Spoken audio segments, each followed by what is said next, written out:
இந்த உலகத்தில் ஒரு விஷயம் நடந்தா அதுக்கு பின்னால் ஒரு காரணம் இருக்கும். அதே மாதிரி எல்லா நல்ல காரியத்துக்கும் முதலில் விநாயகரை வணங்குகிறோம். ஏன் மற்ற தெய்வங்கள் இல்லாமல் முதலில் விநாயகர்? இதுக்கு பின்னால் ஒரு சாதாரண காரணம் இல்லை, ஒரு ஆழமான ஆன்மீக ரகசியம் இருக்கு. அந்த ரகசியம் தெரிஞ்சா உங்கள் வாழ்க்கையில் நடக்கிற பல தடைகளுக்கு அர்த்தம் புரியும். இந்த வீடியோ முழுவதும் அந்த சக்தியை நிதானமாக புரிஞ்சுக்கலாம். விநாயகர் ஒரு குழந்தை வடிவ தெய்வம், ஆனா அவர் சக்தி மிகவும் ஆழமானது. அவர் பெயரே விக்னேஸ்வரன், அதாவது தடைகளை நீக்கும் இறைவன். ஆனா ஒரு உண்மை பலருக்கும் தெரியாது.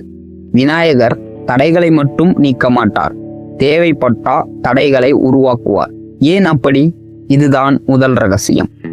ஒரு மனிதன் தவறான பாதையில் நடந்தா அந்த பாதை அவனை அழிவுக்கு கொண்டு போகும். அந்த நேரத்தில் விநாயகர் தலையிடுவார். திடீர்னு எல்லாமே தடை, வேலை ஆகாது, முயற்சி தோல்வி. அப்போது மனிதன் நினைப்பான், என் வாழ்க்கை ஏன் இப்படியாச்சு? ஆனா உண்மை தெரியுமா? அது தண்டனை இல்லை, அது பாதுகாப்பு. தவறான கதவுக்கு விநாயகர் பூட்டு போட்டு விடுவார், சரியான கதவு கண்டிப்பாக திறக்கும். ஒரு சின்ன கிராமம், அந்த கிராமத்துல ஒரு பழைய விநாயகர் கோவில். அங்க ஒரு ஏழை மனிதன், பணம் இல்லை, பதவி இல்லை, ஆனா நம்பிக்கை இருந்தது. தினமும் காலையில விளக்கேற்றி ஒரே ஒரு பிரார்த்தனை, என்னை சரியான வழியில் நடத்துங்கள். ஒரு நாள் அவன் வாழ்க்கை முழுக்க தடைகள், வேலை போச்சு, கடன், அவமானம். அழுதபடி விநாயகரை பார்த்தான், எதுவுமே கேட்கல, அழுது கொண்டே இருந்தான். அடுத்த நாள் ஒரு சின்ன வாய்ப்பு வந்தது. அந்த வாய்ப்பே அவன் வாழ்க்கையை மாற்றுச்சு. அப்போதான் அவன் புரிஞ்சுக்கிட்டான், தடை வந்தது அழிவுக்கல்ல, பாதுகாக்க.